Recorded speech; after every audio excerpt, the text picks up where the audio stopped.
Welcome back, everyone, to the Premier Halo Championship League recap show. I am your host, Whatamus. Week 4 is here. This week brought massive opportunities for teams at the bottom half of the table, as they all had an opportunity to knock off one of the top teams. In our first matchup, the league leaders Eclipse squared off against the one and only Infinite Ducks. Looking to build off of all the positives they found in Week 3, the Infinite Ducks were going to need every bit of luck for this matchup against Eclipse. Game 1 Team Slayer on Construct can be a breeding ground for spawn traps, and that can turn into a very frustrating time for teams. Unfortunately for the Infinite Ducks, Eclipse knew exactly how to force them into those spawn traps, and they immediately found themselves down by a sizable margin. While the team showed some flashes of their growth, it was Eclipse that was once again showing their class, as Metal Pillow put on a duck hunting clinic and secured a 50-14 Game 1 victory. Ghost is one shot, 0-3. 0-3. One's lobby. That Nice, good. good shit, guys. Okay. Game 2 took power weapons out of play, as the series moved to capture the flag on Heretic. Normally, when you take power weapons off of the map, it provides a more even playing field for both teams. Once again, though, the Infinite Ducks struggled to keep up with the class of Eclipse, and the constant rotations and the communication caused them to spend most of their time watching their respawn timer, and without their fearless leader Gravy and his mighty duck calls, the team seemed down and out. Vulpix led the way for Eclipse, as he managed 18 kills and cemented his name in the PHCL history books with the league's first ever perfection and a 5-0 Game 2 victory.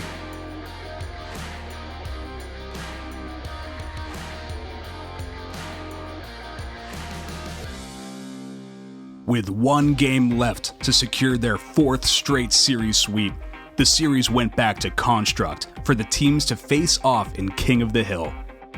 Eclipse was looking to make short work of the return to Construct, and they came out of the gates firing. The Infinite Ducks were once again quickly overwhelmed, and once Eclipse got hill control, they were never going to give it up. Time and time again, the Infinite Ducks would try to get something going, but they were always met with a coordinated effort from Eclipse, and that resulted in this game ending quickly and giving Eclipse their 4th consecutive win and series sweep.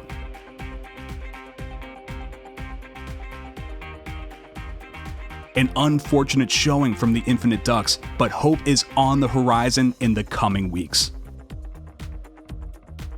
In our second match of the week, the Helljumpers and Semistellar look to bounce back after tough series losses in Week 3. Game 1 Team Slayer on Construct plays right into the Helljumpers' playstyle, as they are a team that communicates well, and every single one of their players has a solid BR. While Semistellar has not had the season they were hoping for so far, they have come a long way since Week 1, and you can see the work paying off from players like the CC and Mango. With the action starting quickly, the Helljumpers look to control the top side of the map and make short work of Game 1, and that's exactly what they did.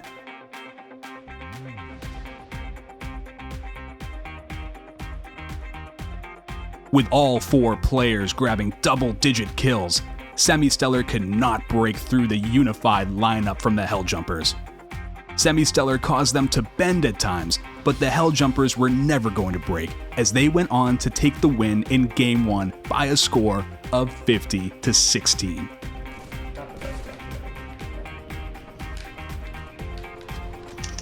Close lift, I mean, oh no, I got him. Alright, that was the last one. Good job. Yay. Moving away from Team Slayer, Game 2 tests the team's ability to play the objective, and the Helljumpers would proceed to put on a clinic as Gear 61 and Slate went on to grab 40 kills. Making sure not to be outdone by Vulpix, it was Gear 61 who managed a very impressive 23-0 scoreline and would go on to add his very own perfection to the PHCL history books. With the top-tier performance of Slate and Gear 61, Semistellar never had much of a chance to get anything going, and the Helljumpers quickly grabbed all 5 flag captures to secure a 5-0 Game 2 victory and a 2-0 series lead.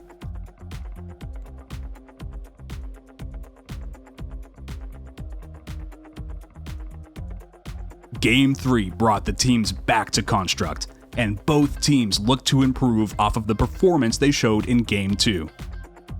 While grabbing the victory in Game 3 seemed out of reach, Semistellar wanted to make sure they pulled as many positives from the series as possible. In his first series for Semistellar, user Negs looked to grow his comfort level with his teammates, and that's exactly what the team did. While the Helljumpers maintained control, it was Semistellar who looked a little more comfortable, as they managed to grab a respectable amount of hill time before the Helljumpers put away the game and give themselves a crucial 3-0 sweep as they continue to fight for a first-round bye in the playoffs. All right. That's it, boys. Yay. Yes, I got 1 second of hill time. Team player here. I did it. The next match this week featured the 4 elements against the Certified Underground Hustlers. 4 elements look to continue their climb back to the top, and on the other side, Certified Underground Hustlers look to grab their first win of the season. In the first game, the team squared off in the Slayer matchup on Construct. Certified Underground Hustlers were looking to get off to a fast start, and they wanted to make sure that they did not let the 4 elements get set up.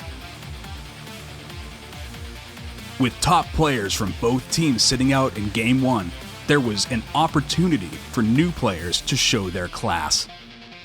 Night Teller from 4 Elements and Dude Man 1 from Certified Underground Hustlers showed great ability throughout this game. Unfortunately for Dude Man and the rest of the Certified Underground Hustlers, the 4 Elements just showed a more cohesive strategy, and they were not going to let anything keep them from the Game 1 victory, as they would go on to win by a score of 50-28. Certified Underground Hustlers showed a lot of positives in Game 1, and they looked to carry that back over to Game 2 Capture the Flag on Heretic.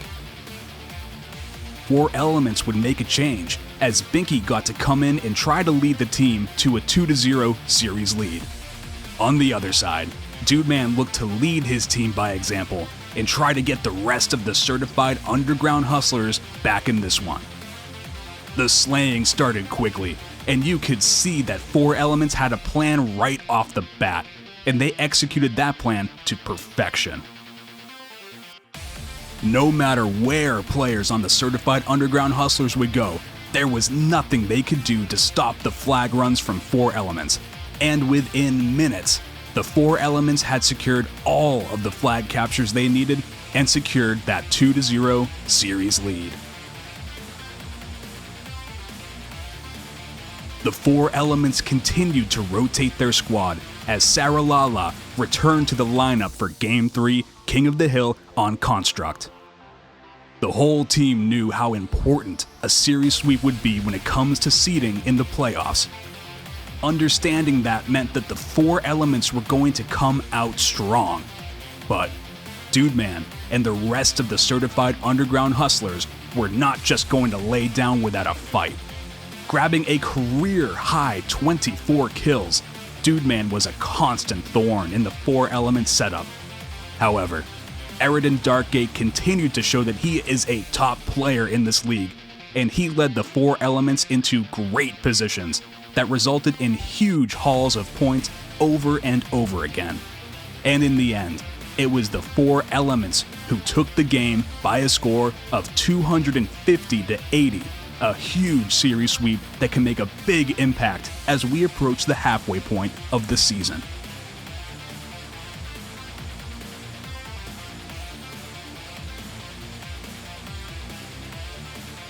as most matches this week pitted teams at the top of the table versus teams at the bottom of the table. Attrition versus Rain City Bish Pigeons was a matchup against two teams that were sitting at 3-0, and both teams looked to continue their undefeated start. Game 1, Team Slayer on Construct got off to a fast start, and the Rain City Bish Pigeons were the ones that took the early control. Attrition struggled off the start, as Akuma Freeze was there to punish their every move early on.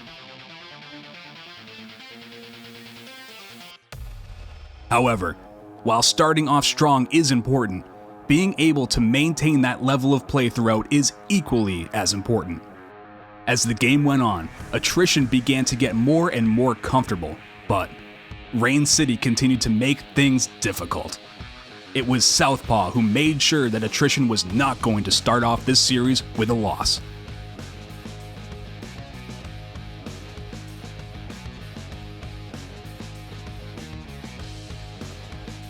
While the Pigeons kept most of Attrition quiet, they had no answer for the 27 kills that Southpaw dropped, and they would go on to lose Game 1 by a score of 50-42. Oh, Akuma's got custom. Good job, guys.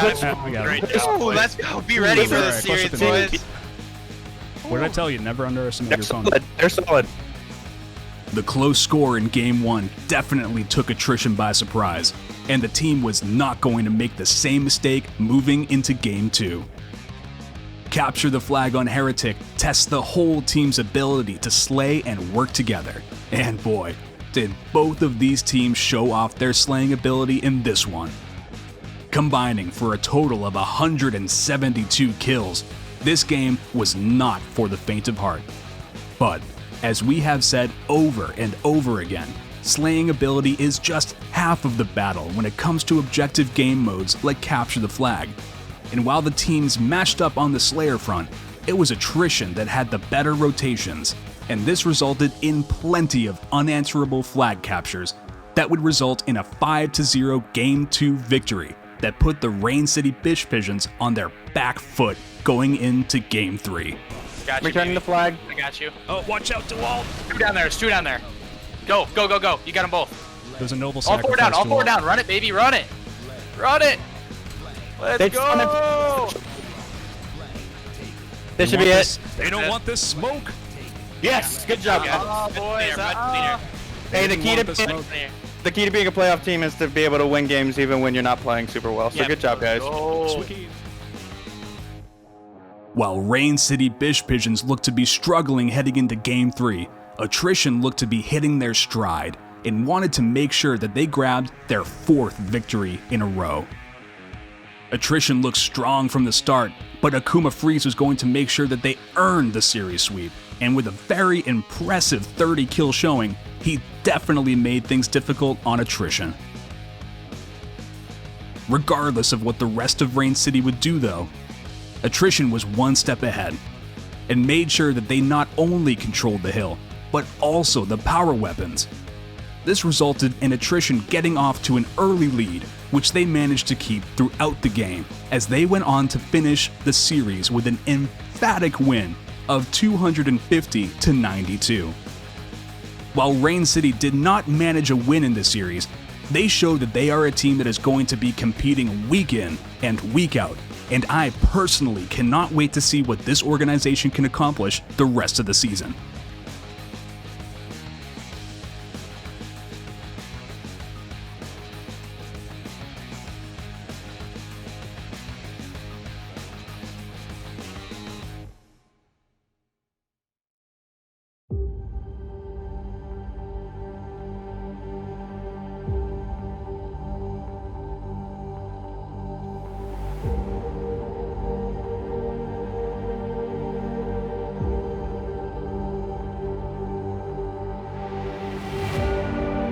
And now, the moment you have all been waiting for.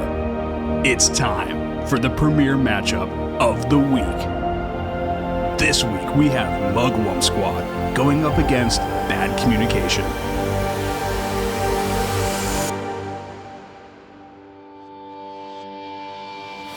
As the playoffs grow ever closer, Which team will solidify their place in the offseason? Yeah. Okay, we're up, boys. Going into the series, Bad Communication had a lot of hype as they looked to grab their second win of the season. Game 1, Team Slayer on Construct, meant that the teams would be forced to battle it out right at the spawn. And boy, did they not disappoint. Gold from open. Oh, There I'm you go. sick for that. I'm Nice. so sick for that, dude. I'm a gamer today, alright? Both teams came out firing as they looked to gain an early advantage in the ever-important power weapon control. Bad Communication did a great job showing that they can hang with Mugworm Squad in the early stages, as they continued to break the Mugworm Squad setup and keep those power weapons out of the hands of the enemy team. In the end, though, they were no match for Binocular Yeti and the rotation of Mugworm Squad. Grabbing an impressive 22 kills, Binocular Yeti controlled the pace of the game, and it allowed the rest of the team to grab power weapon control and keep Bad Communication on their back foot, as Mugworm Squad would go on to win Game 1 by a score of 50-29. One's Yeah, at close street right now. I got him. Okay, I good got shit, boys. Nice. That'd be game. Jesus, carry me harder, Shark. I Golly. did nothing. I think I really went off with the rockets once I got him. Did. Bro. Moving on to Game 2 meant the action was going to be just as intense as what we saw in the beginning of Game 1. The only difference this time is that there was also an objective to control. When it comes to objective play, there are not many better teams than Mugworm Squad, as the team has a great understanding of how they need to rotate in order to maximize their objective play. Let's go. Nice. There's 2 down. Oh, shit. You know, I'm gonna do There's 2 I coming scored. up in the base. Nice. Are you Oh, GG? dude, One that more, was one more. disgusting. One's in our... On the other hand, you could see that Bad Communication was just not very comfortable in finding a way to effectively set up and to counter the organization of Mugworm Squad. The slaying started quick, and Mugworm Squad quickly got control. From there was not much Bad Communication could do, as they would go on to lose Game 2 by a score of 5-0.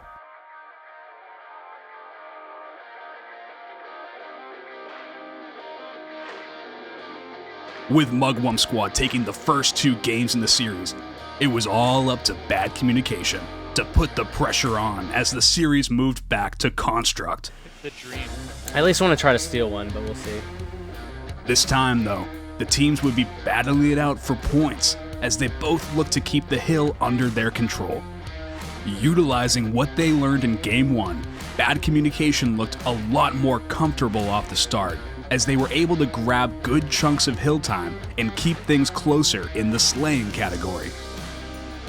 Unfortunately for them, Kotasa, Binocular Yeti, and Blamable Urchin knew just how important the series sweep could be, and they were not going to be stopped, as all 3 managed over 20 kills. The continued pressure and Mugworm Squad's ability to control the custom and other power weapons meant that Bad Communication was not going to be able to keep up with them for long. Eventually, Mugworm Squad would go on to win the game by a score of 250-109. GG. GG, Bad Communication. GG's. It was the Good high. game. It was the high five, bro. It was the high five. I tell you. Definitely. In a week that was filled with some tough matchups, all teams came out and delivered a fantastic performance. With the halfway point now behind us and teams developing every week, you won't want to miss what happens in Week 5. Thank you again, and we will see you next time on the Premier Halo Championship League.